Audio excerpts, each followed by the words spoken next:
Baik, Assalamualaikum warahmatullahi wabarakatuh. Waalaikumsalam warahmatullahi wabarakatuh. Ya, selamat jumpa kembali kawan-kawan di pertemuan yang kelima. Insya Allah hari ini kita diskusi kelompok 1 ya. Kelompok 1 sudah siap? Masih ada. Kelompok 1 sudah siap materinya? Mbak Putrinya belum hadir, Pak. Sebentar saya hubungi. Yang hadir siapa yang sudah hadir? Anissa. Anissa, ya nggak apa-apa nanti biar Mbak Putri menyusul. Mekanismenya begini kawan-kawan. Jadi nanti saya disisakan 30 menit terakhir lah untuk kemudian satu memberikan stressing, yang kedua menjelaskan terkait makalahnya. Nah itu nanti sudah saya koreksi tadi malam kelompok 1, tinggal saya nanti share apa perbaikan-perbaikannya. Paling tidak 30 menit lah saya disisakan ya. Nanti kelompok 1 yang maju moderatornya kelompok 2. Kelompok 2 siapa?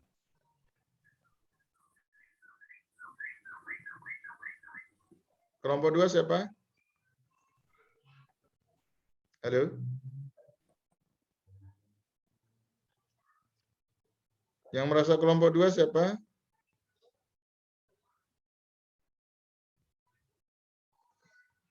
Halo Bapak Ibu? Saudara? Kelompok 2 siapa? Enggak ada yang mau ngaku. Kurang paham, Pak. Ini saya carikan. Cek dulu, Pak. Siapa kelompok 2? Saya minta kelompok 2 moderatornya itu. 2 itu kami, Pak. Cuman ditukar sama Mas Omik kelompok 1 sama siapa tuh? Oh, Mas Omik Omiknya sama nggak bisa ya? Oke, kalau gitu saya minta kelompok 3 jadi moderatornya sudah. Ayo, kelompok 3 siapa? Mbak Nurlita sama Mbak Dinda, Pak. Ya, kelompok 3. Ya, Mbak Nurlita. Ya, ayo salah satu siapa? Kalau mau Dinda, sweet saja siapa yang jadi moderatornya?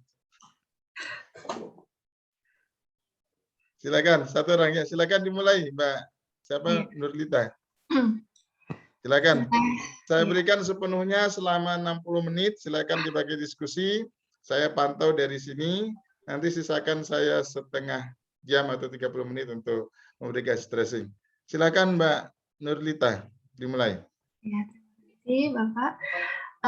Bismillahirrahmanirrahim. Assalamualaikum warahmatullahi wabarakatuh. Waalaikumsalam warahmatullahi wabarakatuh. Ya, alhamdulillahirabbil alamin. Segala puji bagi Allah yang sudah memberikan kita nikmat sehat, nikmat untuk bertemu walaupun masih keadaan online gitu ya.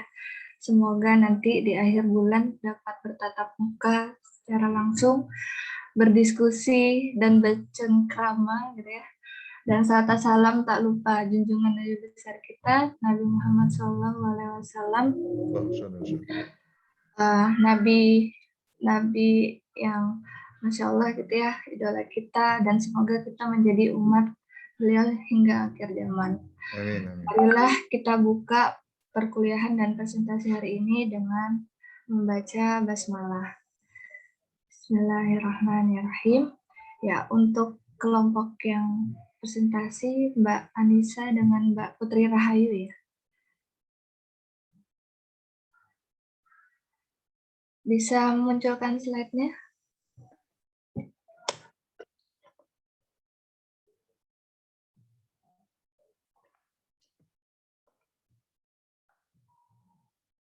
Ini ada di grup kah? Nanti saya aja yang Slide-nya di Putri, Mbak Nurlita. Bentar lagi Putrinya masuk. Oke, baik.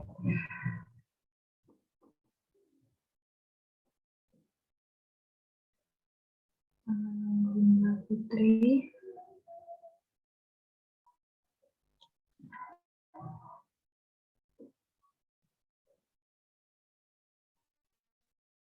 Insya Allah nanti akan ada 2 sesi jika waktu mencukupin.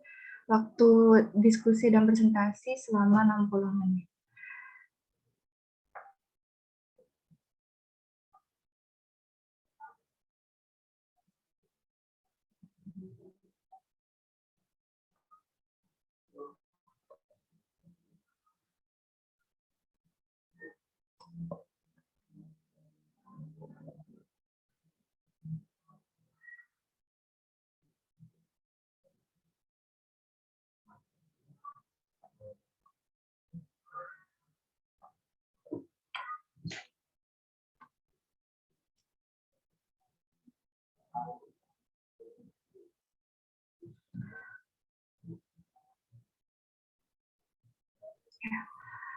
Silakan kelompok Kelompok 1. Ya, Ya. sudah ya.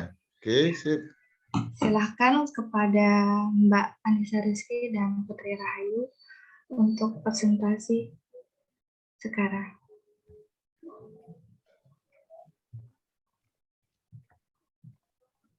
Bismillahirrahmanirrahim. Assalamualaikum warahmatullahi wabarakatuh.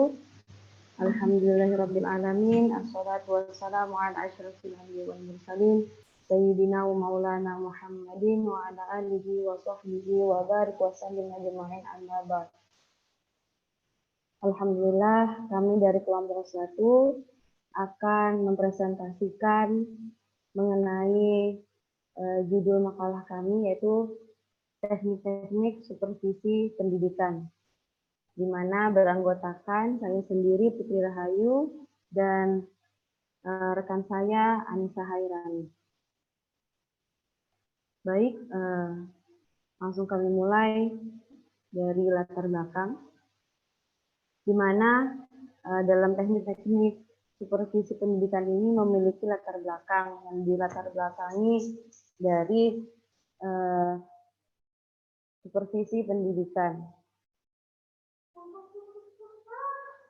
Supervisi pendidikan memiliki arti pengawas atau mengawasi. Secara semantik, supervisi pendidikan ialah pembinaan atau pengawasan dengan proses pelaksanaannya, bimbingan serta arahan penyesuaian dan perbaikan dalam pembelajaran yang diawasi. Nah, pendapat ini dikutip dari artikel yang ditulis oleh Resti Gerhana Hidayatullah, salah satu mahasiswa dari Universitas Negeri Padang.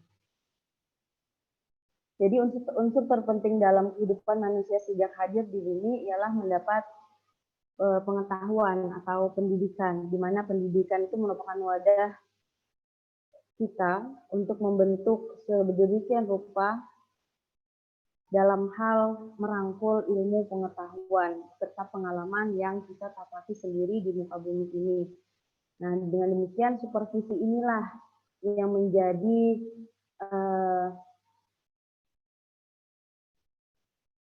objek yang bisa memantaskan apakah pendidikan yang dijalani ini, proses pendidikan yang dijalani ini baik atau berkembang. Lalu yang melatar belakangi selanjutnya kami kutip dari pendapat M. Ngalin Purwanto mengenai supervisi, bahwa supervisi merupakan suatu proses di mana dalam proses tersebut terdapat aktivitas pembinaan, pengarahan, dan perbaikan yang telah menjadi prosedur sesuai yang telah didiskusikan guna membantu para pengajar dan pengawal pegawai sekolah dalam menunjang pekerjaan yang efektif. Dalam hal ini dapat dipahami bahwa adanya supervisi dalam pendidikan agar proses yang dilakukan dalam proses pendidikan itu dapat terdeteksi keefektifannya, serta mengetahui kendala apa yang ada di dalamnya. Nah, terkait dengan supervisi pendidikan, terkait dengan teknik-teknik pendidikan, ketika melakukan pengawasan yang dilakukan langsung oleh supervisor, nah, memerlukan teknik-teknik supervisi pendidikan. Maka dari itu kami akan memaparkan mengenai teknik-teknik supervisi pendidikan apa saja yang dapat menunjang berjalannya proses dari para supervisor untuk melakukan pengawasan di sekolah-sekolah mengenai kinerja para pendidik dan juga respon para peserta didik. Selanjutnya, masuk ke rumusan masalah. Kami di sini mengambil 4 rumusan masalah. Yang pertama, bagaimana definisi dari supervisi pendidikan. Yang kedua, bagaimana teknik-teknik supervisi pendidikan. Yang ketiga, bagaimana teknik perseorangan dalam supervisi pendidikan. Dan yang keempat, bagaimana teknik kelompok dalam supervisi pendidikan. Masuk ke definisi supervisi pendidikan, banyak yang berpendapat bahwa secara umumnya supervisi berasal dari bahasa Inggris, yaitu dari kata yaitu supervisi yang artinya mengawasi. Seperti yang dijelaskan tadi, mengawasi berarti mengecek bagaimana proses pembelajaran yang ada di dalam kelas tersebut, apakah sudah efektif atau terdapat kendala. Secara morfologi, supervisi terdiri dari dua kata, yaitu supervisi, super dan visi, di mana super itu artinya atas lebih, dan visi artinya lihat atau tilik awas. Ada pendapat para ahli, ya. Salah satunya Syaiful Sagala mengartikan bahwa supervisi adalah sebagai bantuan dan bimbingan profesional, dan menurut Sumarto menyimpulkan ada 3 unsur penting dalam supervisi pendidikan, yaitu unsur pengarahan atau bantuan dan juga pertolongan. Yang kedua, unsur personal yang berhubungan langsung dengan kegiatan organisasi sekolah yang harus diberikan pertolongan, dan yang ketiga, proses pengelolaan pendidikan sebagai objek yang perlu diperbaiki. Baik, itu tadi latar belakang, pemaparan masalah serta definisi supervisi pendidikan. Selanjutnya kita masuk kepada inti materi mengenai teknik-teknik supervisi pendidikan yang akan dilanjutkan oleh rekan saya, Anissa Hairani. Kepadanya dipersilakan. Terima kasih kepada rekan saya yang telah mempersilahkan saya untuk menyampaikan lanjutan materi terkait teknik-teknik supervisi pendidikan. Teknik merupakan langkah-langkah konkret yang dilaksanakan oleh seorang supervisor. Supervisi sendiri itu pada hakikatnya memiliki tujuan diantaranya untuk perbaikan dalam pengajaran atau perbaikan dalam hal belajar mengajar. Dalam melakukan supervisi diperlukan teknik-teknik supervisi yang tujuannya itu untuk mempermudah pelaksanaan supervisi. Adapun teknik supervisi itu sendiri terbagi menjadi 2 series besar. Yang pertama yaitu teknik perseorangan dan teknik kelompok. Masuk kepada poin teknik supervisi perseorangan.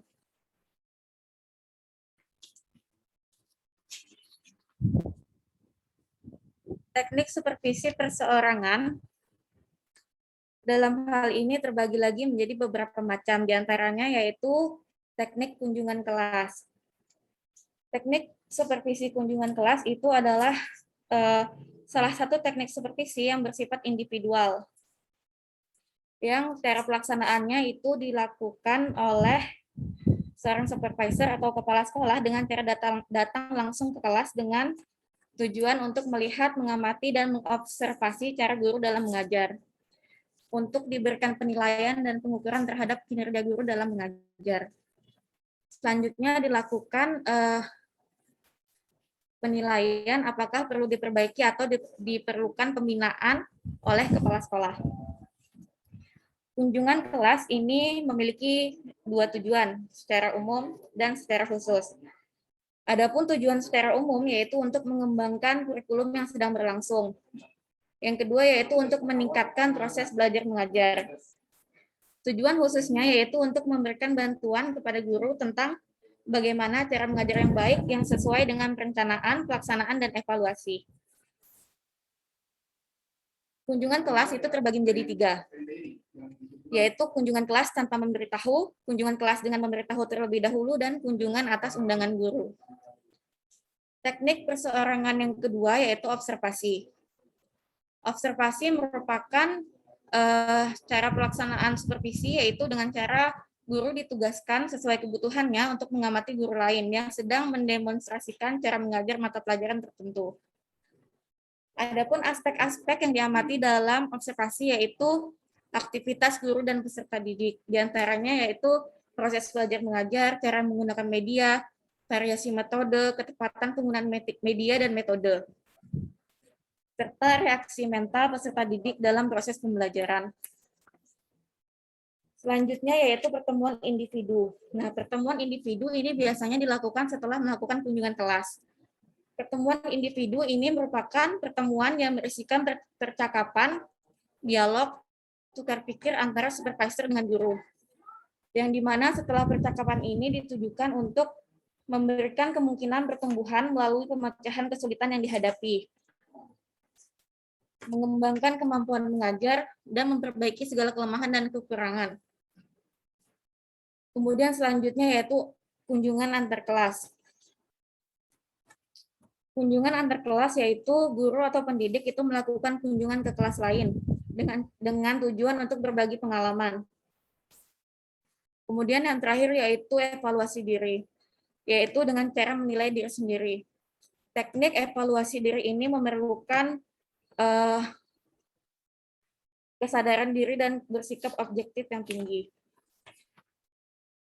Teknik selanjutnya yaitu teknik kelompok.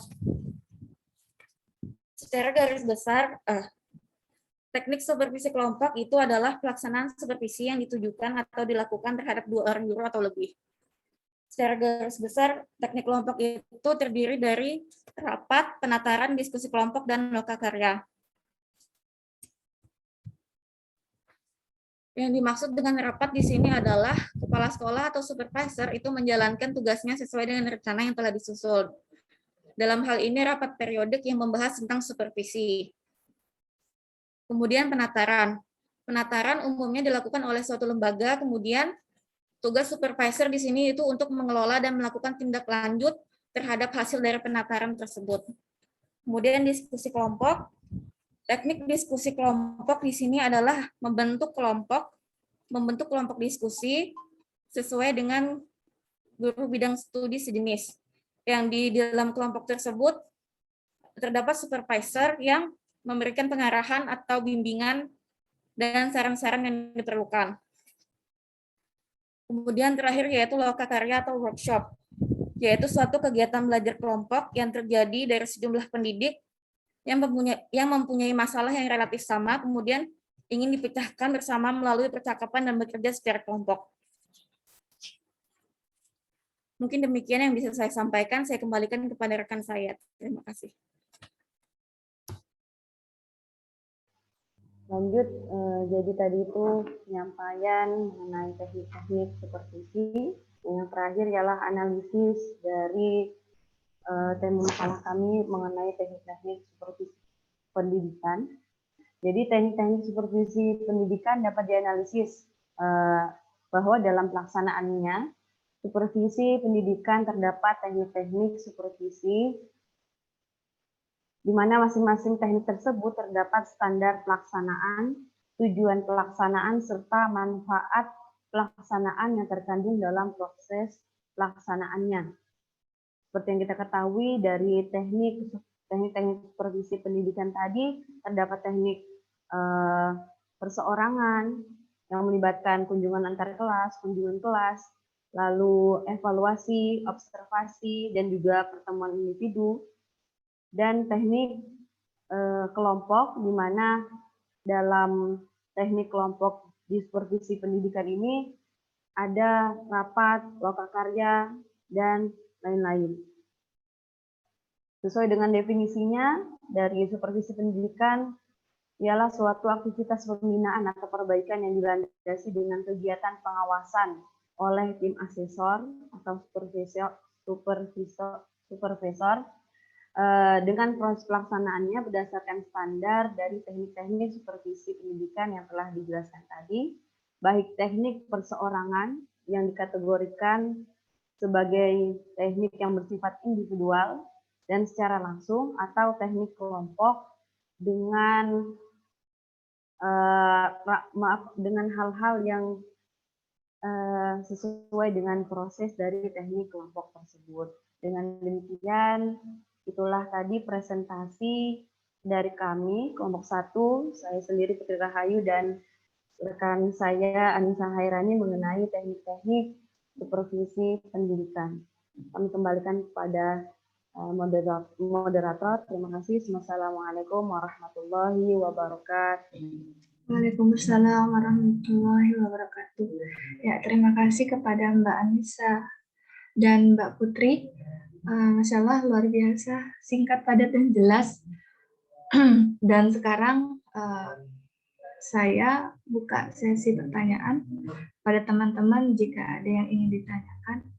dalam segi presentasi, ya PPT, atau makalah yang ada di grup, dipersilahkan. Dibuka sesi 1 ini dengan 3 pertanyaan.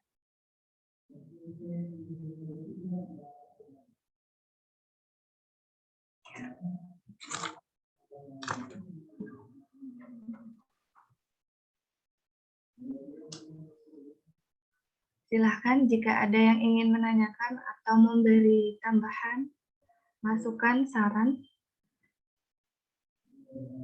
terkait makalah, PPT atau presentasi.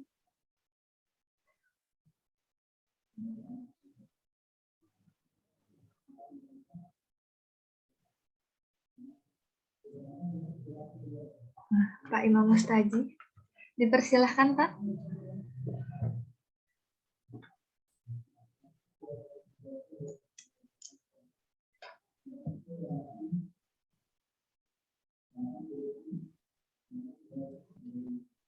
Pak Rasyanto, Mbak Rahma. Nah, Pak Imam. Ya, dipersilahkan Pak Imam.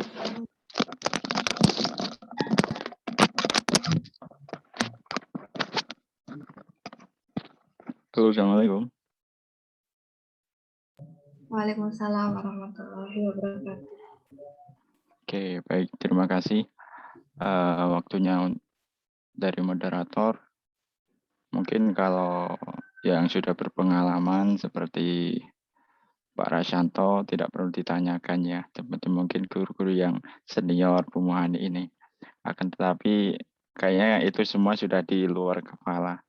Tetapi bagi yang awam seperti saya ini, itu saya ingin tahu tadi supervisi antar kelas itu didampingi supervisor yang memang mempunyai kapasitas dari dinas pendidikan atau hanya sebatas inisiatif dari para pendidik. Lalu nanti seperti apa mengevaluasinya. Terima kasih, itu saja. Ya, terima kasih atas pertanyaannya. Bagaimana kepada Mbak Anissa Rizky, Mbak Anissa dan Mbak Putri? Bisa dijawab atau teman-teman juga dipersilahkan jika ingin menjawab dan menambahkan.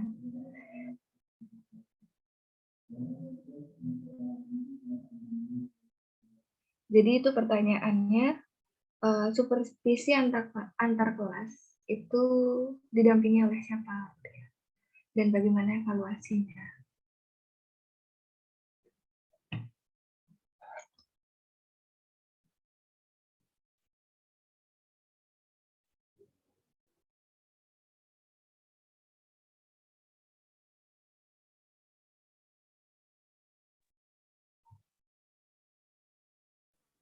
Pak Rasyanto kayaknya sudah nggak tahan menjawab.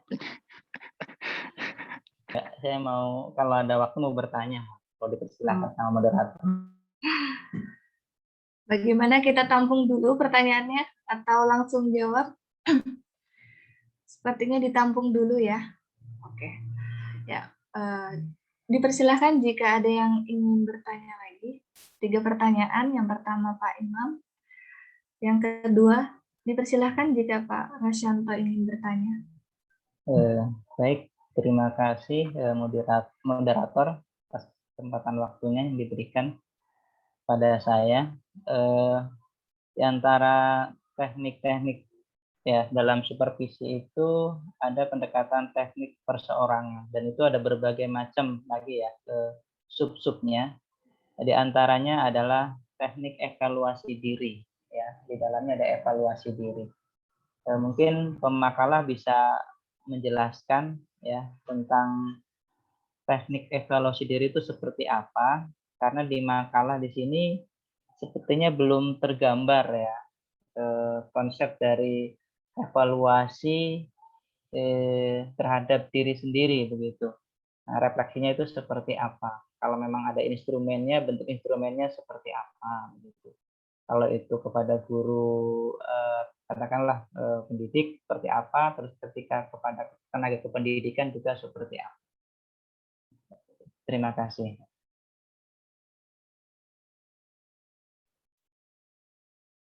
Ya, tadi pertanyaan dari Pak Rasyanto, di mana beliau menanyakan evaluasi diri itu gimana konsepnya dan instrumennya jika ada seperti apa. Ya, satu pertanyaan lagi. Dipersilahkan atau bertanya dari pengalaman Ibu Hani, kan? Pak Ruslan. Dipersilahkan. Apalagi yang menjabat sebagai guru di sekolah, pasti memiliki pengalaman terkait supervisi. Ada pengalaman, terus diminta pendapatnya, menemukan kendala, nah itu bisa ditanyakan yang berkaitan dengan judul makalah. Ada yang ingin bertanya?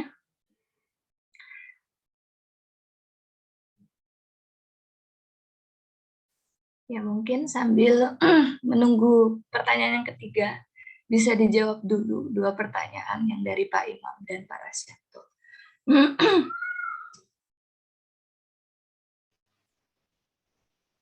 Oke, baik. Saya akan mencoba menjawab pertanyaan dari Pak Imam mengenai kunjungan antar kelas. Siapakah yang mendampingi, siapakah menjadi supervisor yang mendampingi dari proses kunjungan antar kelas ini. Jadi, seperti ada di makalah, bahwa salah satu tim asesor yang mendampingi itu adalah kepala sekolah, di mana kunjungan antar kelas ini ialah kunjungan dari kepala sekolah terhadap guru pengajar yang ada di kelas. Lalu mengenai tim asesornya, mungkin kalau mengenai hal siapa tim asesornya, karena saya juga bukan di sekolah SMP, SD, atau SMA juga, jadi belum mengetahui secara jelas mengenai hal ini. Namun ada artikel mengenai salah satu contoh di mana Kanwil Kemenak Kalimantan Selatan itu melakukan mutu pendidikan. Jadi tim asesornya ini dari kantor wilayah Kementerian Agama gitu. Salah satunya Haji Nureda Yuliani, salah satu seorang asesor dari Kanwil Kementerian Agama. Mungkin secara kesimpulannya tim asesor ini bukan dari sekolah kita, gitu, bukan asli dari sekolah itu. Mungkin yang hanya mendampingi karena pangkatnya pangkatnya tinggi di sana adalah kepala sekolah. Namun supervisor atau tim asesor itu datang dari luar. Mungkin seperti itu. Itu pendapat dari saya karena secara spesifiknya saya juga kurang mengetahui mengenai tim asesor itu asalnya dari mana dan siapa. Nah, seperti itu. Lanjut ke pertanyaan Pak Rasyanto. Maaf. Mungkin lanjut ke Mbak Anissa untuk menambahkan jawaban dari saya. Mungkin ada tanggapan dulu dari Pak Imam. Ya, baik. Terima kasih. Jadi gini, yang saya maksud misalkan SMP kelas 7, jadi gurunya yang satu kelas 7A gurunya Mbak Putri, yang B gurunya Mbak Anissa. Tadi kunjungan kelas, kalau yang saya pahami nanti Mbak Anissa mensupervisi Mbak Putri. Ternyata bukan, tetap kepala sekolah ya kalau antar kelas itu. Bukankah kalau pengertian kalau dari kepala sekolah berarti bukan antar kelas? Nah, itu yang saya maksud gitu. Jadi seandainya antar kelas itu atau inisiatif mereka berdua, coba lihat cara ngajar saya ini sudah betul atau tidak. Nah, itu apakah ada pendampingan dari dinas atau terkait yang mempunyai kapasitas sebagai supervisor atau cukup kepala sekolah karena inisiatif dari sekolah tersebut, atau hanya inisiatif 2 guru ini, 2 kelas ini saja. Coba cara melihat saya seperti apa. Nanti yang mungkin yang pertanyaan saya sebenarnya simpel seperti itu sih. Terima kasih. Ya, terima kasih Pak Imam atas tanggapannya. Ya, kepada Mbak Anissa Hairani. Ya, jadi sepengetahuan saya mungkin nanti ada yang bisa menambahkan mungkin yang lebih tahu. Jadi kunjungan antar kelas itu untuk perencanaannya sebaiknya itu diketahui oleh kepala sekolah atau didampingi oleh kepala sekolah. Namun boleh tidak didampingi oleh supervisor atau kepala sekolah. Namun setelah kunjungan antar kelas itu diadakan pertemuan untuk membahas hal-hal yang dilakukan selama kunjungan kelas, apa saja yang didapatkan selama kunjungan kelas, sehingga kita bisa merumuskan apa saja yang kita dapat selama kunjungan kelas tadi itu. Seperti itu. Mungkin ada yang bisa menambahkan, saya kembalikan ke moderator. Ya, jika ada yang ingin menambahkan, dipersilahkan. Pak Hasanuddin. Jika ingin menambahkan, dipersilahkan. Terkait supervisi antar kelas, ya. Apakah ini bisa dilakukan oleh kepala sekolah, gitu ya, atau antar guru aja, atau didampingi orang dinas?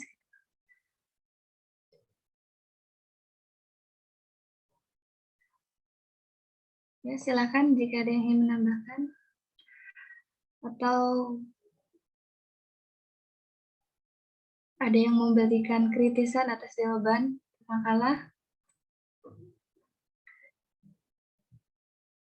Oke, moderator, saya sedikit Ya. menambahkan Dipersilahkan. terkait dengan supervisi antar kelas atau kunjungan kelas ini.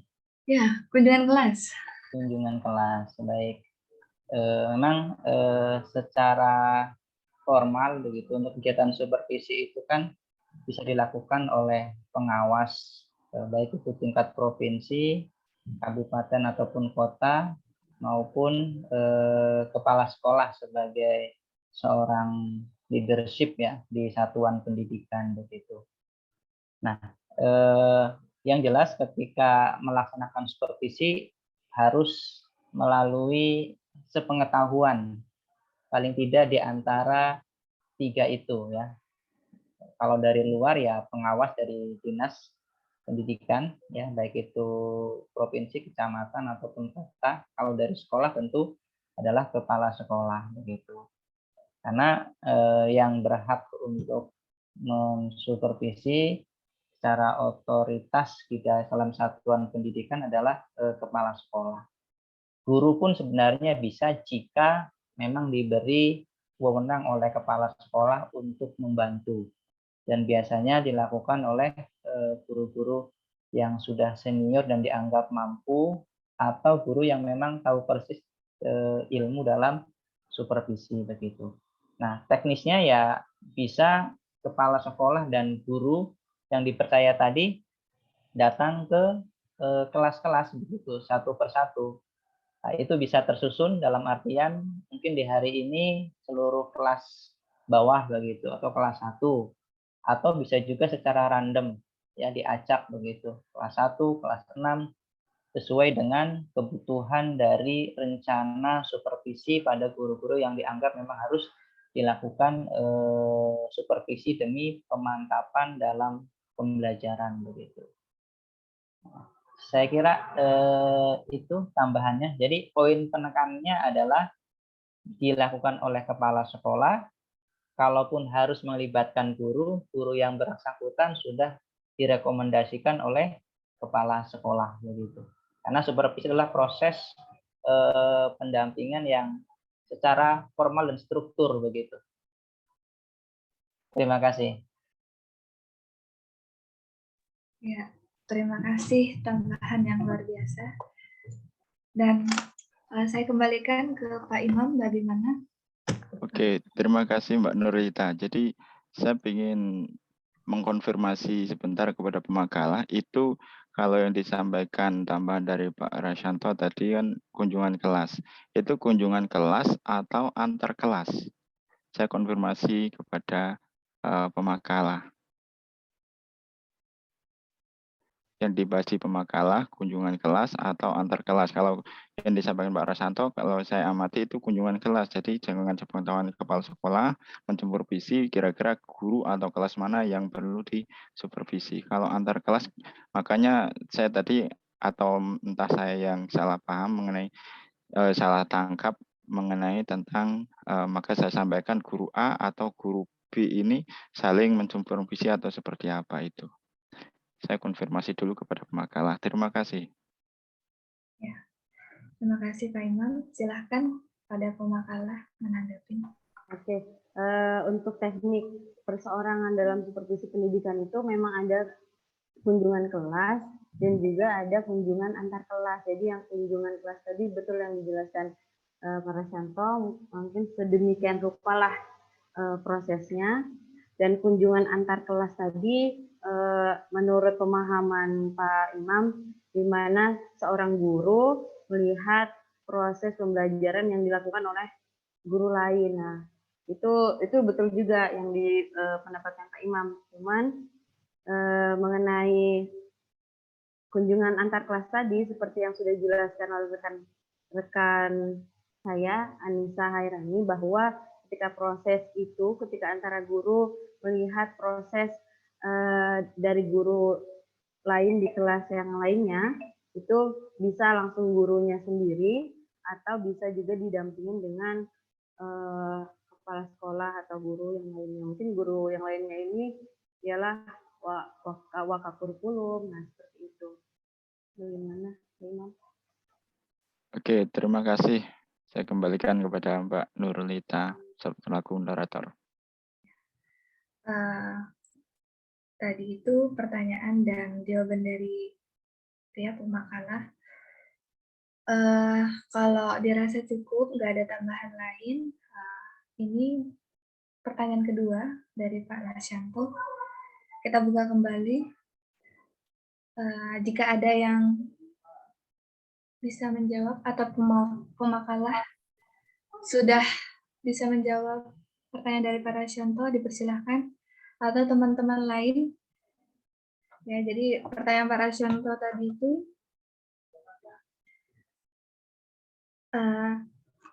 evaluasi diri, itu konsepnya seperti apa, instrumennya seperti apa.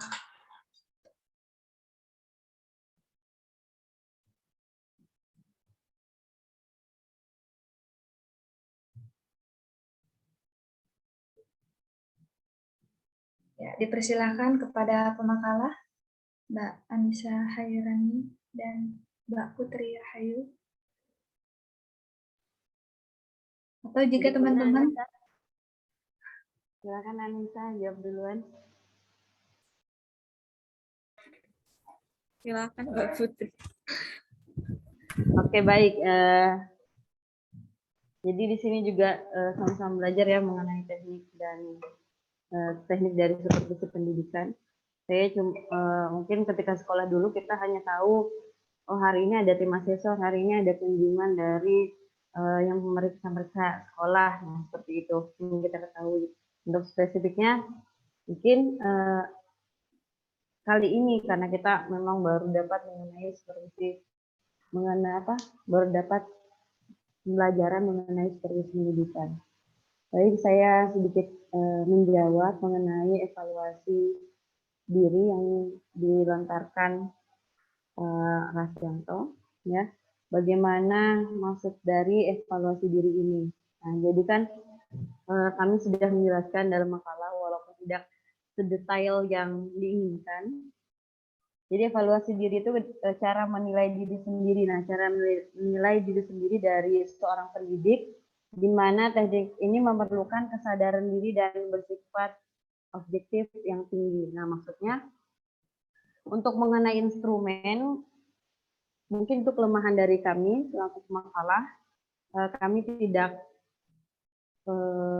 menemukan instrumen apa yang dimaksud. Namun dari evaluasi diri ini, bagaimana hasil atau tanggapan dari para tim asesor dan supervisor mengenai proses pembelajaran yang dilakukan oleh pendidik itu. Jadi dari pendidik ini melakukan evaluasi diri, apa yang dia harus perbaiki, hal apa yang harus dia kembangkan. Nah, seperti itu. Jadi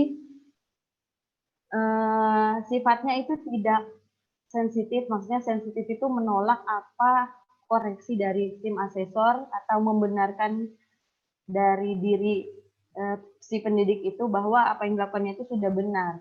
Padahal dari apa yang dilakukan itu pasti ada koreksi. Jadi evaluasi diri inilah diperlukan bagi pendidik agar apa yang dinilai dari tim asesor terhadap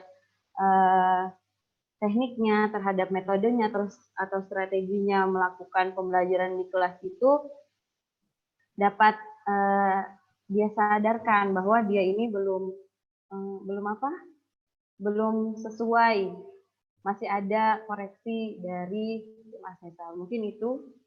Silakan Mbak Anissa ditambahkan. Persilakan ke Mbak Anissa Hairani.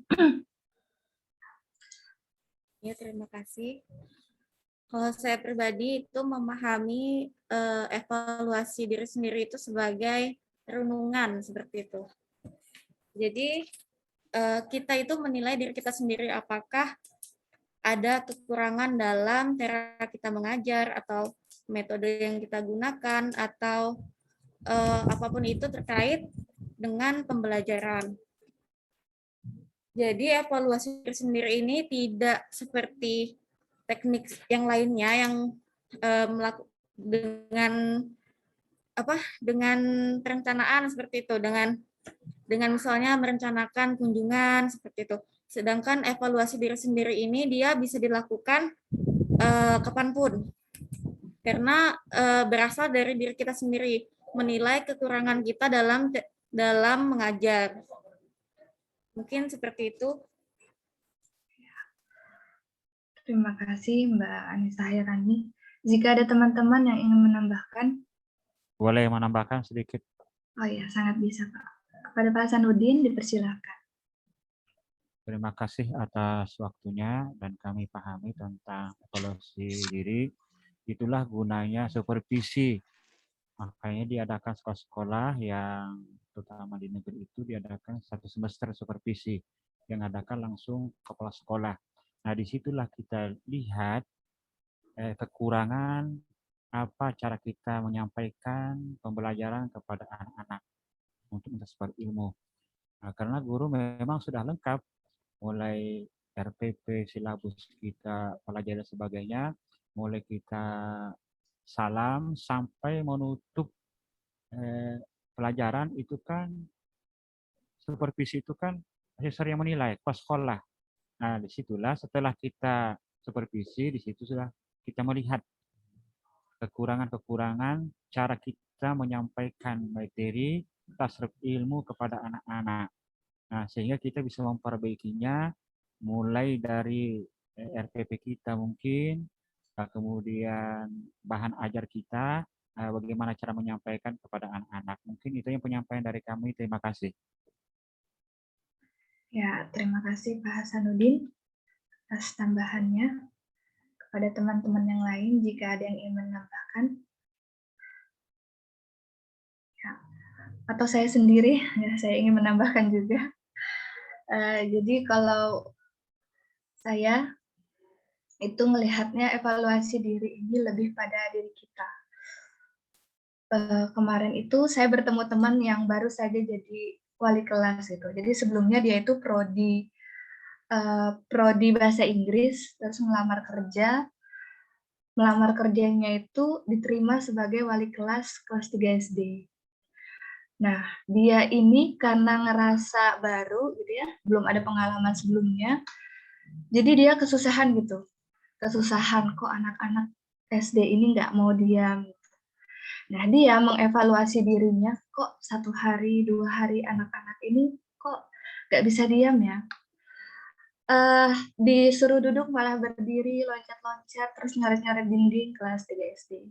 Akhirnya dia mengevaluasi diri, ya, dia melakukan berbagai teknik, bahkan menanyakan dengan teman-teman yang sepengalaman gitu ya, yang juga profesinya sebagai guru SD, dia menanyakan gitu, kok aku ngajar udah seminggu ini kok anak-anak itu nggak bisa diam ya. Padahal aku udah bilangin tuh jangan berdiri gitu ya, jangan ribut, tapi masih aja. Akhirnya teman dia itu memberitahukan teknik gitu ya. Teknik ini loh Kak, pakai aja teknik reward gitu. Jadi ayo anak-anak jika bisa diam nanti akan dapat hadiah loh segala macam. Nah ini kan bagian dari evaluasi diri gitu ya. Dia mengetahui kekurangan dia merasa nggak nyaman terhadap hasil pembelajaran dia, suasana kelasnya tidak kondusif. Nah dia mengetahui gitu. Dia juga tahu gitu ya rumus-rumusnya, tapi masih tidak ampuh. Nah maka dia mencari ramuan yang lain gitu, yaitu menanyakan gimana sih cara mengatasin anak yang seperti itu kepada guru yang punya pengalaman seperti itu. Nah, mungkin itu bagian dari evaluasi diri. Ya, saya kembalikan ke Pak Rasyanto. Bagaimana tanggapannya atas jawaban pemakalah dan para penambah jawaban? Ya, cukup. Terima kasih kepada pemakalah dan teman-teman yang sudah membantu menjawab.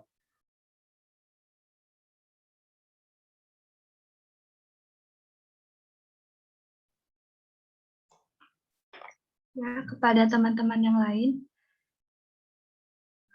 jika ada yang ingin bertanya lagi, ini ada waktu selama 11 menit lagi sebelum sesi diskusi ditutup.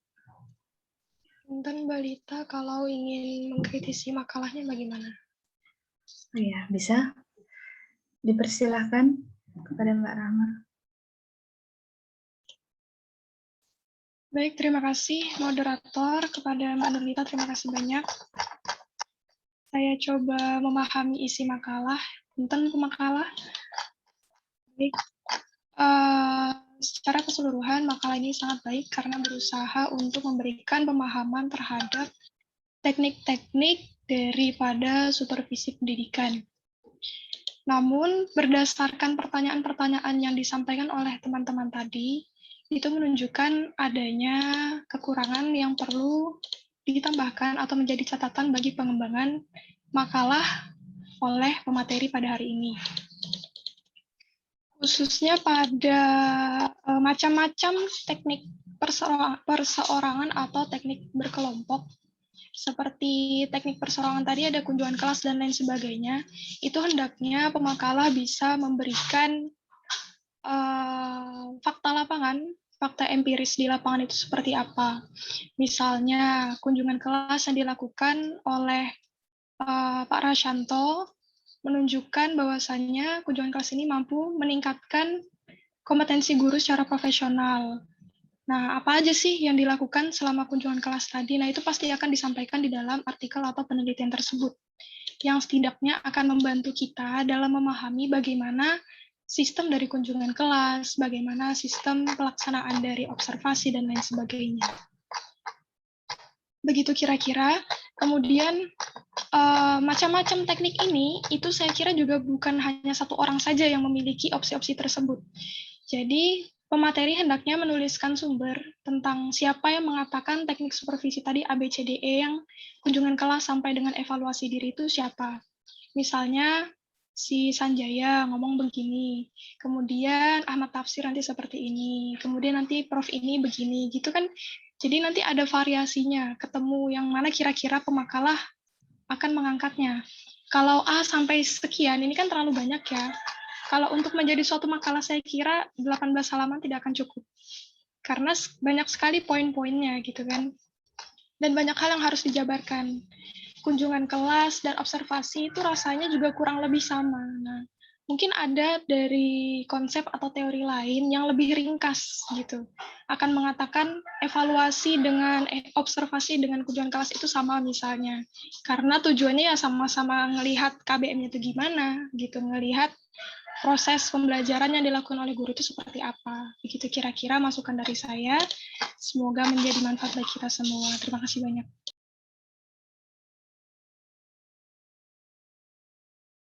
Ya, terima kasih kepada Mbak Rahma Fitria.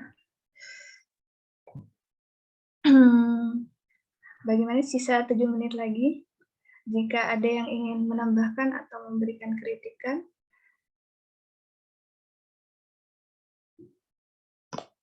persilakan.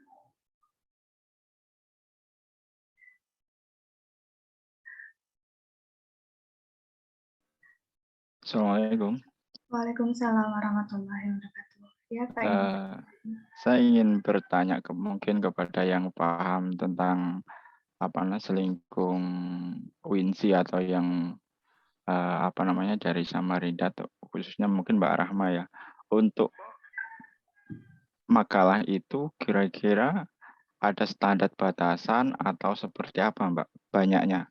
Misalkan ini punya Mbak Putri 18 halaman atau ada batasan ada batasankah atau memang kita bebas sebebas-bebasnya menguraikan apa yang kita inginkan sesuai tema yang diberikan.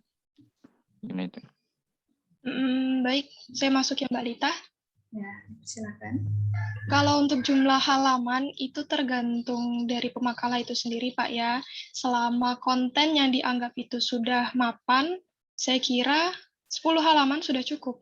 Tidak perlu banyak-banyak, yang penting yang disampaikan itu sudah jelas dan runtut gitu. Apakah apakah ada batasan halaman? Saya kira tidak ada.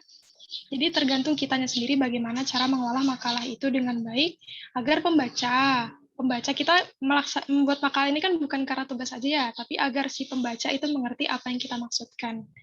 Gitu. Jadi tidak perlu banyak-banyak bagi saya, yang penting jelas dan memberikan pemahaman bagi si pembaca. Begitu.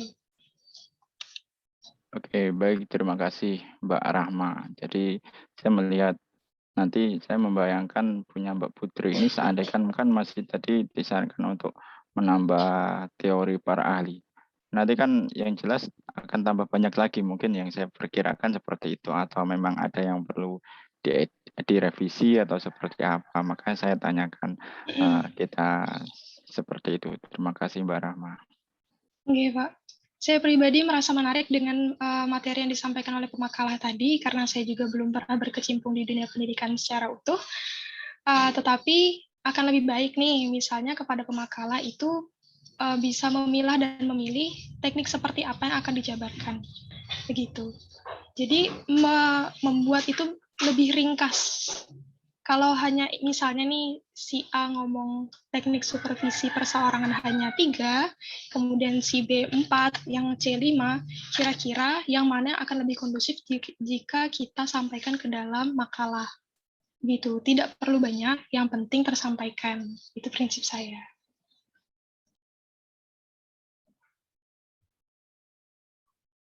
Ya, bagaimana kepada teman-teman yang lain?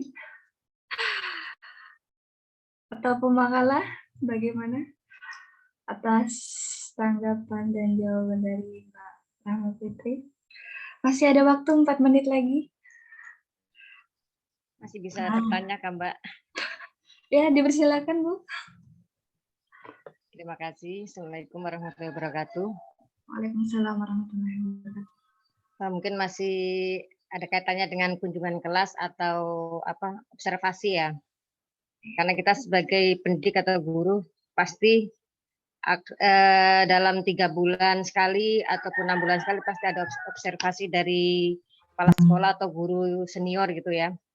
Nah itu kira-kira ada keuntungan atau kelebihan, maksudku dari segi positif atau negatifnya bagi seorang guru apabila kita diobservasi, maksud dari pelaksanaan observasi itu ada keuntungan atau kelemahan gitu kah bagi seorang guru tadi dari segi positif atau negatifnya gitu, mohon dijelaskan. Terima kasih. Ya, terima kasih Bu Muhanik.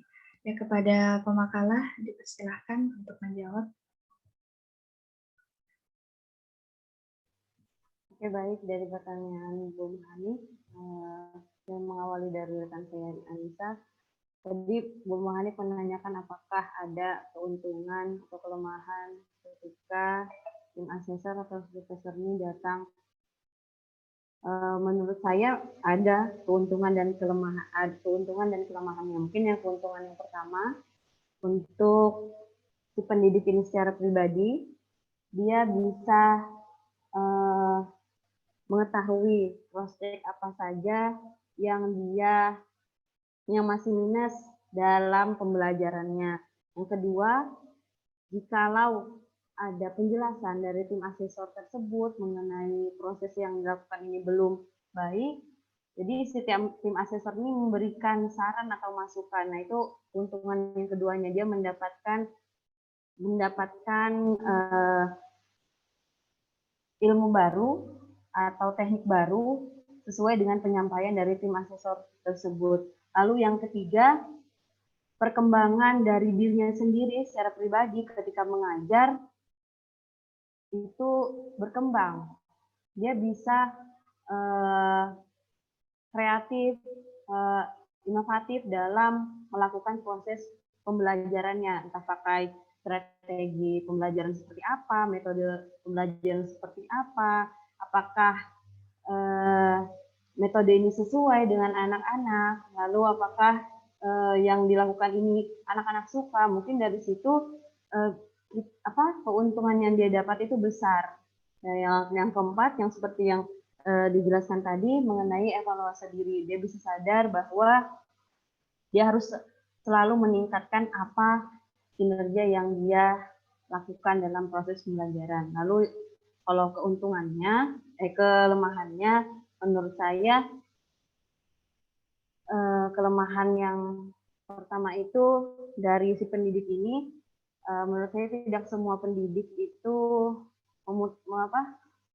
bisa menerima semua kritik yang diberikan oleh tim asesor atau guru senior dan juga kepala sekolah yang diberikan.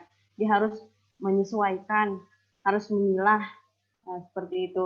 Jadi harus mengontrol dirinya apakah yang diberikan ini sesuai dengan dirinya dia, bisa diterima dengan dirinya atau bagaimana. Mungkin kalau untuk kelemahannya terdapat di dirinya sendiri. Seperti itu. Anissa, silahkan menambahkan. Ya, terakhir kepada Mbak Anissa jika ada yang ingin ditambahkan, karena waktu sudah menunjukkan 60 menit. Ya, saya sependapat dengan Mbak Putri Rahayu. Pada intinya itu kelebihannya itu untuk peningkatan dalam mutu pendidikan.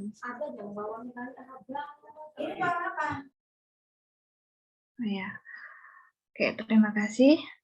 Ya, terima kasih atas Bapak dan teman-teman sekalian yang ikut berpartisipasi dalam presentasi hari ini. Ya, semoga kita mendapatkan wawasan, ilmu baru, dan semoga ini menjadi bekal gitu ya ketika kita menghadapi pekerjaan di lapangan itu. Dan kesimpulan singkat yaitu pada makalah ini supervisi adalah bantuan dan bimbingan profesional. Nah, ada dua teknik di dalamnya yaitu personal dan kelompok. Dan terkait kekurangan dan kelebihan gitu ya dalam segi teknik kunjungan gitu ya. Nah, pada intinya keuntungannya itu adalah memperbaiki mutu pembelajaran gitu ya. Dan itu menjadi keuntungan sebenarnya. Dan kelemahannya yaitu lebih kepada personal pribadi guru tersebut ya. Apalagi kemudian kalau guru senior yang dia nggak mau dibilangin sama anak-anak muda gitu ya, mungkin itu akan menimbulkan pro kontra. Bagus tapi dalam hatinya itu masih bergejolak. Nah, itu aja dari saya. Saya Nurlita sebagai moderator, mohon maaf jika penyampaian atau ada hal-hal ya dari perkataan saya yang menyakitin atau menyinggung. Semoga kita mendapatkan ilmu sebanyak-banyaknya. Dan saya akhirin. Assalamualaikum warahmatullahi wabarakatuh. Saya kembalikan ke Bapak Husnul Fardan. Ada Bapak, silakan. Terima kasih teman-teman, Mbak Moderator kelompok 1. Kita beri aplaus dulu untuk teman-teman semuanya. Oke, sukses semuanya. Baik, saya akan coba menyampaikan beberapa hal terkait dengan materi kita hari ini. Mudah-mudahan bisa lihat saya share dulu.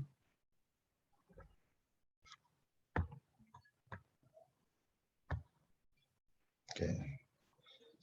Saya kira apa yang disampaikan sudah tercover semua, tinggal bagaimana kemudian kita memanai dari setiap teknik-teknik itu. Kita kenal di dalam supervisi memang ada dua teknik yang dominan, teknik supervisi secara kelompok maupun teknik supervisi secara individual. Tinggal bagaimana pemilihannya diserahkan kepada supervisor yang bersangkutan. Misalnya, teknik supervisi yang bersifat kelompok, pertemuan orientasi. Apa yang perlu disampaikan di dalam pertemuan orientasi itu, misalnya sistem kerja, kemudian proses dan mekanismenya, risiko-risiko yang dapat timbul jika prosedur kerja tidak dilaksanakan, kemudian pola pengembangan kurikulum yang berlaku di sekolah, kemudian peluang-peluang yang dapat dimanfaatkan, dan seterusnya. Inilah hal-hal yang perlu disampaikan di dalam pertemuan berupa orientasi tersebut.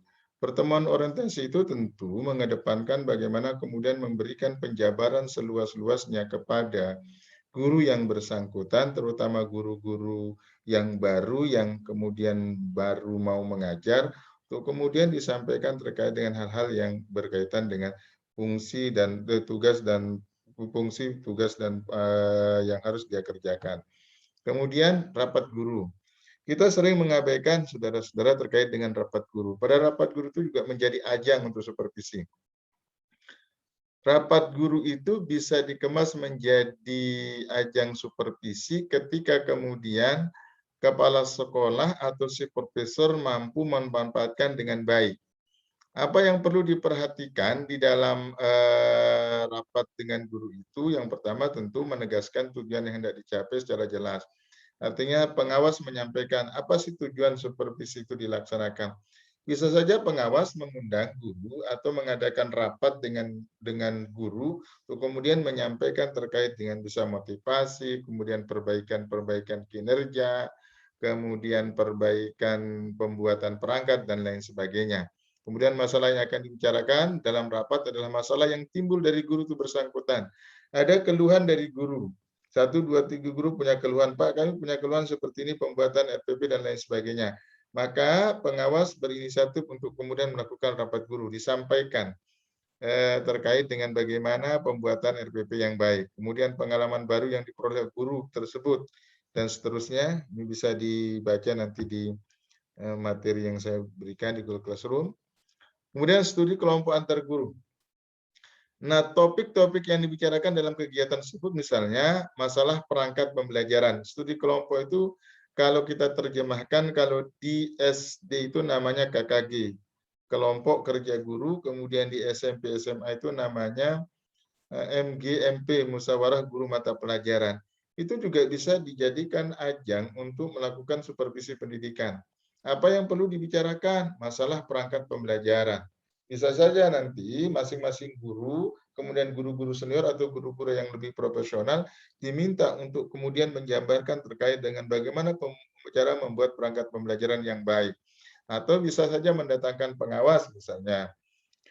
Pengawas yang didatangkan adalah pengawas yang memang serumpun dengan mata pelajaran, atau kalau istilahnya ada kan kalau dia pengawas sekolah dengan pengawas mapel. Kalau PAI kemudian PJOK itu lebih kepada pengawas mata pelajaran.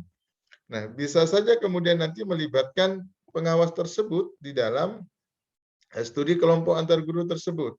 Kemudian masalah proses pembelajaran secara umumnya. Bagaimana kemudian pembelajaran itu dilakukan, bagaimana cara mengajar yang baik, metode pembelajaran yang baik, penggunaan media, dan lain sebagainya, itu juga bisa dibahas di dalam studi kelompok guru tersebut, baik KKG maupun MGMP.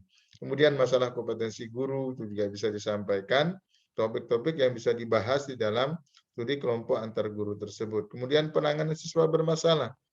Tentu masing-masing guru punya cara penanganan yang berbeda antara satu guru dengan guru yang lain. Maka penanganan-penanganan itu kemudian bisa dikolaborasikan dengan guru yang bersangkutan. Guru A punya penanganan A, guru B punya cara penanganan B, guru C punya penanganan C. Itu disampaikan dalam studi kelompok guru tersebut. Sehingga nanti masing-masing guru bisa kemudian mencoba atau mengkolaborasikan teknik-teknik penanganan masalah siswa di sekolah yang bersangkutan. Kemudian juga topik yang bisa dibicarakan adalah PTK.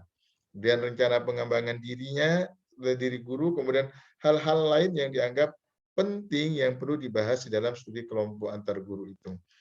Usahakan dalam studi kelompok antar guru itu dilaksanakan secara rutin, minimal sebulan sekali, dan tentu mengundang beberapa sekolah yang terlibat dalam komunitas KKG maupun MGMP, SMP maupun SMA itu. Kalau studi kelompok itu dirancang dengan baik, maka itu bisa menjadi satu sarana yang efektif untuk kemudian dilakukan supervisi secara kelompok. Tinggal bagaimana kemudian pengurus KKG dengan pengawas kemudian mendesain pertemuan itu agar tetap menarik, kemudian tidak membosankan. Ini yang ketiga, kemudian diskusi kelompok. Dalam diskusi kelompok, supervisor harus mampu melihat bahwa setiap anggota diskusi senang dengan keadaan tempat yang disediakan. Jadi dalam diskusi kelompok itu harus diciptakan suasana yang menyenangkan. Kemudian dipilih tempat-tempat yang lebih santai, lebih rileks agar diskusi itu bisa berjalan dengan baik. Kemudian melihat bahwa masalah yang dibahas dapat dimengerti oleh semua anggota diskusi. Arti permasalahan yang didiskusikan itu bukan permasalahan yang pelik, yang bisa dipecahkan bersama antara pengawas dengan anggota kelompok diskusi itu. Melihat bahwa kelompok merasa diperlukan untuk mencapai hasil bersama, mengakui bahwa setiap anggota mempunyai kontribusi dan peranan yang penting dalam merumuskan hasil diskusi. Di dalam diskusi kelompok, pengawas atau supervisor harus bekerja sama dengan orang yang disupervisi. Kemudian workshop, karya, ini bisa dibaca nanti prosedur workshopnya. Tukar-menukar pengalaman, sharing of experience. Nah, prosedur sharing itu seperti apa? Satu, menentukan tujuan yang akan dicapai. Yang kedua, tentu menentukan pokok masalah yang akan dibahas dalam bentuk problema. Memberikan kesempatan kepada setiap peserta untuk menyumbangkan pendapat mereka, merumuskan kesimpulan sementara dalam pembahasannya. Ini dalam bentuk tukar-menukar permasalahan atau sharing diskusi panel. Kemudian ada lagi yang ke-8, seminar. Pertanyaannya, apakah guru pernah ikut seminar dan dilibatkan di dalam membuat aktivitas seminar itu? Tentu kembali kepada kebijakan lembaga pendidikan masing-masing. Usahakan di dalam seminar itu bahwa guru-guru itu diberikan kesempatan, di pengawas sekolah dan guru dapat juga ambil bagian. Di poin keempatnya, bukan saja hanya sebagai peserta, tetapi dia juga dianjurkan untuk menjadi pemakalah atau pemateri.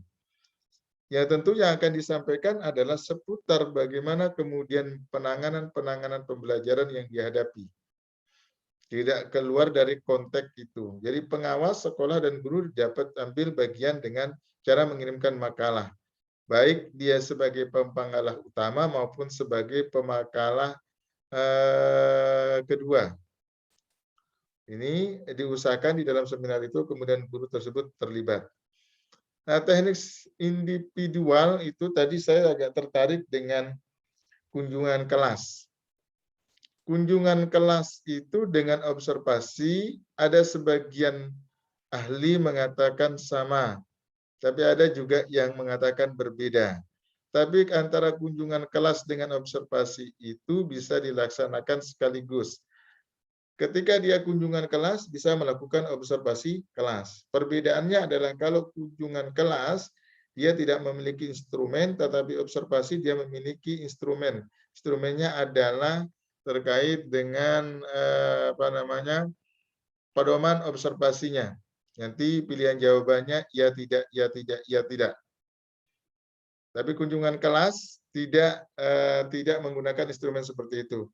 Sebagian mengatakan berbeda, sebagian mengatakan sama. Karena kunjungan kelas dengan observasi itu pelaksanaannya bersamaan dengan kunjungan kelas. Kalau yang menyamakan. Kalau yang membedakan, kunjungan kelas tersendiri, observasi tersendiri. Observasi kelas itu bisa dilakukan bersama dengan kunjungan kelas. Tujuan observasi kelas ingin memperoleh data dan informasi secara langsung terkait dengan kegiatan belajar mengajar. Jadi di dalam kunjungan, di dalam observasi itu seorang pengawas harus kemudian membuat instrumen atau pedoman observasinya. Sehingga nanti ada pertanyaan-pertanyaan yang dibuat kemudian jawabannya iya tidak, iya tidak. Atau mungkin ada kolom centang-centang, misalnya guru membuat perangkat pembelajaran, centang. Guru iya tidak berarti ketika iya dicentang di kolom iya. Ketika tidak berarti dicentang di kolom tidak, dan seterusnya. Ini kunjungan kelas dengan observasi. Kemudian ada intervisitasi atau disebut dengan kunjungan antar kelas. Kunjungan kelas dengan intervisitasi itu berbeda. Kunjungan antar kelas dalam satu sekolah atau kunjungan antar sekolah sejenis merupakan kegiatan yang saling menukar pengalaman. Artinya guru A berkunjung ke guru B. Katakanlah guru A di kelas A ada guru yang namanya Pulan. Di kelas B ada namanya guru Pulana. Ketika kemudian terjadi proses pembelajaran di kelas B, guru Pulan berkunjung kepada kelas B. Melihat bagaimana cara si kelas B atau si Pulana itu mengajar. Dia duduk di belakang, memperhatikan, bisa sendiri, bisa didampingi oleh pengawas, bisa didampingi oleh kepala sekolah. Karena tujuan dari kunjungan antara kelas itu adalah melihat bagaimana cara guru kelas tersebut mengajar sehingga nanti bisa diadopsi oleh guru kelas A tadi. Nah, kunjungan antar kelas itu juga bisa dilakukan antara sekolah. Misalnya sekolah 1 dengan sekolah 2, SMA 1 dengan SMA 2 saling berkolaborasi. Gurunya berkunjung ke guru SMA 1 berkunjung ke SMA 2 atau sebaliknya guru SMA 2 berkunjung ke guru SMA 1. Nah, kemudian yang keempat, teknik individual itu menilai diri sendiri. Di dalam proses penilaian diri sendiri itu perlu ada pendampingan dari pengawas. Apa yang perlu dibicarakan di dalam penilaian diri itu yaitu terkait dengan hasil kunjungan kelas, kemudian hasil observasi, hasil intervisitasi. 3 hal itu yang bisa kemudian dipercakapkan di dalam penilaian diri sendiri. Artinya pengawas melakukan bimbingan kepada guru, mengoreksi kepada guru terkait dengan dirinya secara pribadi maupun dirinya ketika menjadi status dalam kompetisi sosialnya, kompetisi kepribadiannya. Semua dinilai, diajak berdiskusi oleh pengawasnya. Boleh juga penilaian diri itu dilakukan oleh individu itu sendiri. Tapi pertanyaannya apakah penilaian yang dilakukan diri guru sendiri itu objektif atau tidak, kembali kepada komitmen guru yang bersangkutan. Kadang ketika penilaian diri itu dilakukan dengan diri sendiri tanpa melibatkan pimpinan atau kepala sekolah, sering salah di dalam melakukan penilaian di diri sendiri. Maka dianjurkan di dalam proses penilaian diri sendiri itu dilakukan secara bersamaan dengan pengawas atau kepala sekolah sebagai pucuk pimpinan. Kemudian demonstrasi mengajar, istilahnya kalau di dalam PPL itu namanya unjuk mengajar. Artinya demonstrasi mengajar upaya supervisor membantu guru yang disupervisi dengan menunjukkan kepada mereka bagaimana mengajar yang baik. Pertanyaannya, pengawas bisa melakukan itu atau tidak, kembali pada person dari pengawas tersebut. Karena tidak semua pengawas berlatar belakang dari guru. Tidak semua pengawas kemudian menguasai cara mengajar yang baik dan benar. Seyogyanya adalah pengawas mampu mendemonstrasikan bagaimana cara memulai kegiatan awal, kegiatan inti, kegiatan akhir, membuka kemudian saat pembelajaran dan menutup harus kemudian diberikan contoh oleh kepala sekolah maupun pengawas yang menjadi supervisor. Kemudian buletin supervisi juga itu bentuk dari teknik individual dalam supervisi. Nah, buletin supervisi itu adalah salah satu bentuk alat komunikasi dalam bentuk tulisan yang diterbitkan oleh sekolah atau instansi lainnya. Biasanya di dalam buletin-buletin supervisi itu berbicara seputar bagaimana proses pelaksanaan pembelajaran di sekolah, berbicara seputar bagaimana penanganan siswa di sekolah, berbicara tentang seputar bagaimana kemudian melakukan evaluasi dan sebagainya, yang terkait dengan seluruh aktivitas guru di lembaga pendidikan yang bersangkutan. Nah, ini pendekatan-pendekatan secara kelompok maupun secara individual. Baik, itu teman-teman, sedikit stressing dari saya. Kemudian saya ingin coba mengomentari makalahnya.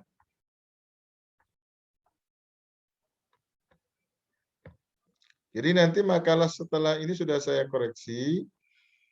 Nanti selanjutnya saudara akan perbaiki. Setelah diperbaiki baru kemudian di-share kembali. Dikirim kembali ke Google Classroom. Sudah kelihatan ya? Kelihatan? Kelihatan, Pak. Sudah, Pak. Itu ada kolom komentarnya. Huruf awal pakai huruf kapital. Huruf awal. Berarti U-nya pakai kapital, M pakai kapital, T kapital, M kapital, K kapital. Itu nama saya salah, kurang K di depan, tidak pakai I. Ada komentar? Kemudian ini. Kemudian pakai logo WINSI ya. Karena informasinya sudah pelantikan rektor. Jadi sudah resmi jadi WINSI, tolong pakai logo WINSI. Itu. Ini ganti juga. Diganti dengan WINSI. Itu ada keterangannya. Selaku dosen pengajar, yang benar pengajar atau pengampu? Pengampu. Yang benar mana Pak? Pak Rasyanto, pengampu atau pengajar? Pengampu, Pak. Pengampu ya. Gunakan kata pengampu ya. Karena itu yang familiar, pengampu. Apa arti pengampu itu kalau bahasa Indonesia? Ada nggak di dalam bahasa Indonesia itu arti pengampu itu? Oke. Ini yang saya blok itu gunakan satu spasi. Gunakan satu spasi. Yang benar itu simpulan atau kesimpulan? Simpulan. Coba lihat di Kamus Bahasa Indonesia di EYD-nya. Seingat saya simpulan, bukan kesimpulan. Daftar pustaka apakah masuk halaman atau tidak? Kalau saya sebaiknya masuk dalam dibuatkan halaman daftar pustaka. Karena dia bagian yang tidak terpisahkan dari makalah. Kecuali kalau lampiran-lampiran boleh tidak dibuatkan. Oke. Pendahuluan dicetak tebal. Di dalam pendahuluan ini, makalah saudara, ini ada, perhatikan yang punya makalah, tambahkan kondisi real pelaksanaan supervisi di lembaga pendidikan dewasa ini berdasarkan hasil penelitian dari artikel dan jurnal. Belum ada fenomena. Belum ada fenomena yang saudara munculkan di sini. Jadi tolong nanti ditambahkan kondisi real saat ini. Bagaimana sih pelaksanaan supervisi di lembaga pendidikan dewasa ini? Tentu dengan menampilkan fakta-fakta dari hasil penelitian yang ada di jurnal. Oke. Rumusan masalah itu tidak saya komentari. Saya kira tadi saran dari Mbak siapa tadi itu bagus sekali. Tinggal bagaimana kejelian pemakalah untuk kemudian menampilkan hal yang lebih menggigit. Ini tinggal nanti ditambahilah yang perlu-perlu ya. Makalah itu berapa halaman? Ya tidak terbatas. Tinggal bagaimana kemudian kemampuan dari pemakalah untuk kemudian menyampaikan terkait dengan materi yang akan dia bahas. Semakin banyak materi yang dia bahas, tentu akan menyita lebih banyak informasi yang harus dia sampaikan. Menurut saya, kolom-kolom ini dibuang saja, nggak perlu. Nanti diganti ya ini, kolom apa ini? Teknik supervisi ini tidak usah dimunculkan. Nanti cari terkait dengan data dan fakta saja yang lebih bagus. Dibuang kolom-kolom ini. Nah, kemudian analisanya. Analisanya masih mentah. Dalam analisis, diskusi antara fakta di lapangan dengan teori yang ada. Teori yang dimaksud adalah hasil-hasil penelitian yang berkaitan dengan pembahasan Anda. Jadi analisis dan pembahasan itu kalau pemakalah jeli dan cermat itu sampai berhalaman-halaman. Ya paling tidak 2 halaman lah ya, itu paling sedikit lah. Paling sedikit. Ini kan berbicara dengan teknik supervisi secara kelompok, secara individual. Pelaksanaannya di lapangan itu seperti apa? Itu antara fakta ya, fakta di lapangan. Bisa berdasarkan pengalaman Anda sebagai seorang guru, sebagai akademisi, atau pengalaman-pengalaman kawan dan lain sebagainya sebagai akademisi dan seterusnya, bisa juga menggunakan itu. Kemudian juga dikombin dengan teori-teori yang ada. Teori fakta mengatakan A, tetapi teori mengatakan B. Kenapa itu bisa berbeda pendapat? Nanti Anda kupas lagi dari sisi yang lainnya. Itu ya, itu yang saya maksud dengan analisis masalah, bukan analisis pembahasan. Gitu ya. Oke, kemudian tadi ini ada saran-sarannya. Kemudian saran itu bisa kepada person bisa kepada kepala sekolah, bisa kepada guru, bisa kepada pengawas. Itu saran secara person. Yang kedua bisa ke lembaganya. Yang ketiga bisa ke pemerintah. Dalam hari ini Dinas Pendidikan Kabupaten Kota maupun provinsi. Kalau misalnya UPT juga bisa. Itu bentuk saran. Apa sih sarannya? Saran itu kan bisa kita munculkan dari hasil diskusi di analisa masalah tadi. Saudara tidak akan mungkin bisa memberikan saran kalau kemudian tidak membuat analisa. Jadi analisa itulah yang kemudian menjadi dasar kita akan membuat saran atau rekomendasi kepada person tadi, kepada lembaga, maupun kepada sekolah tadi. Jadi ketika hasil diskusi mengatakan bla 1, 2, 3, sarannya 1, 2, 3, dan seterusnya. Ini ya di saran-saran. Kemudian nih, implementasi, lihat ketentuan penulisan judul artikel, apakah dicetak miring atau tidak. Lihat di pedoman penulisan karya ilmiah yang ada di INSI. Saya tidak tahu pedomannya seperti apa, tapi kalau mengadopsi di STAI Kutai Timur, judul itu baik itu buku maupun itu jurnal, kami cetak miring. Pilihannya kan miring, tebal, garis bawah. Pilih salah satu, miring, atau tebal, atau garis bawah. Yang tidak main itu sudah miring, tebal, garis bawah pula. Itu yang tidak boleh, itu namanya berlebihan. Dia sudah cetak miring, dia cetak tebal, garis bawah lagi. Itu namanya berlebihan. Pilih salah satu itu. Saya tidak tahu bagaimana pedoman penulisan karya ilmiah di INSI. Silakan nanti diadopsi itu. Sepengetahuan saya, setiap judul itu, ya pilihannya tadi itu.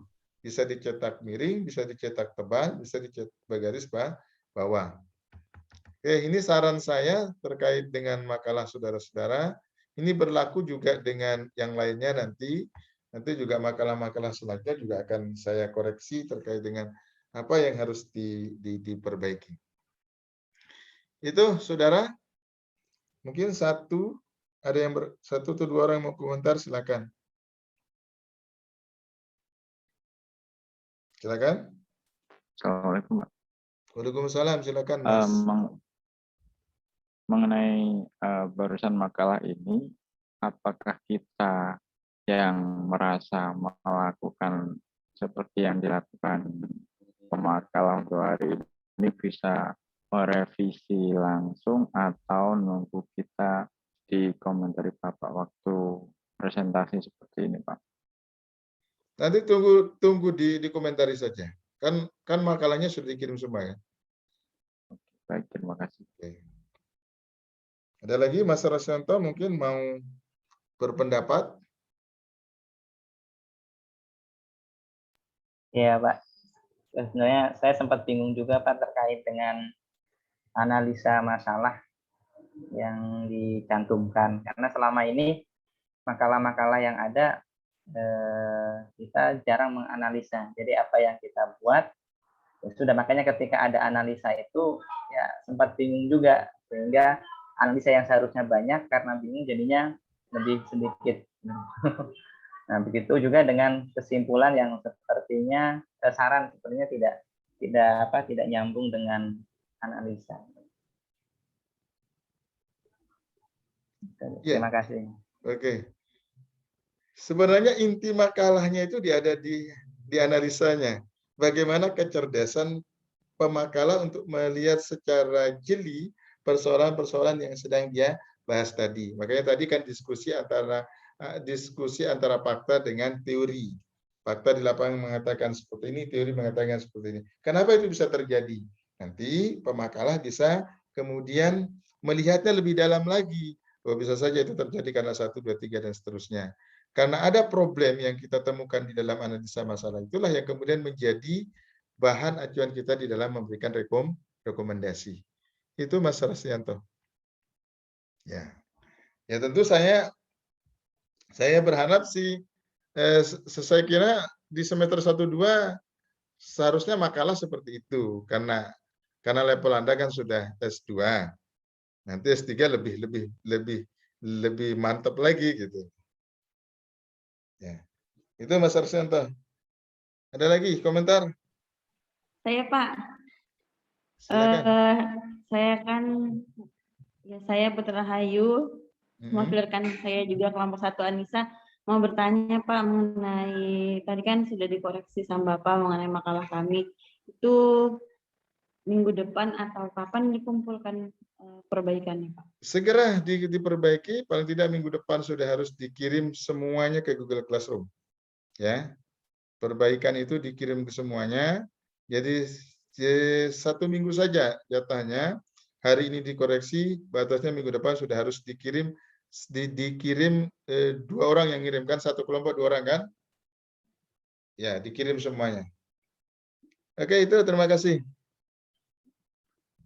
Ada lagi? Kalau tidak ada, cukup ya, Mas Risyanto, teman-teman, Mbak Nurlita, Mbak Rahma, Mas Imam? Ya, Pak, cukup. Cukup, baik. Ada satu, saya ingin sebagai closing statement begini. Satu-satunya cara untuk melakukan pekerjaan hebat adalah dengan mencintai apa yang kamu lakukan. Ini kata Steve Jobs. Artinya apa? Bahwa tidak mungkin kita akan berhasil dalam bekerja kalau kita tidak mencintai pekerjaan kita. Apapun profesi kita, maka mulailah untuk mencintai profesi itu dengan setulus hati agar hasil pekerjaan kita itu menjadi berkualitas. Saya kira itu closing statement-nya. Terima kasih atas atensi teman-teman semuanya. Kita berjumpa kembali di minggu depan pada pembahasan yang selanjutnya di pertemuan ke-6 dengan makalah kelompok 2. Mudah-mudahan kawan-kawan tetap diberikan kesehatan oleh Allah Subhanahu wa taala, tetap semangat di dalam bekerja, tetap semangat dalam menyelesaikan tugas-tugas, terutama tugas-tugas kuliahnya, jaga jarak, tetap memakai masker, hindari kerumunan, tetap sering mencuci tangan. Demikian, see you tomorrow. Mengingatkan kembali, yang belum absen, saya tunggu 5 menit lagi, saya tutup link absennya. Terima kasih, saya akhiri. Assalamualaikum warahmatullahi wabarakatuh. Waalaikumsalam warahmatullahi wabarakatuh.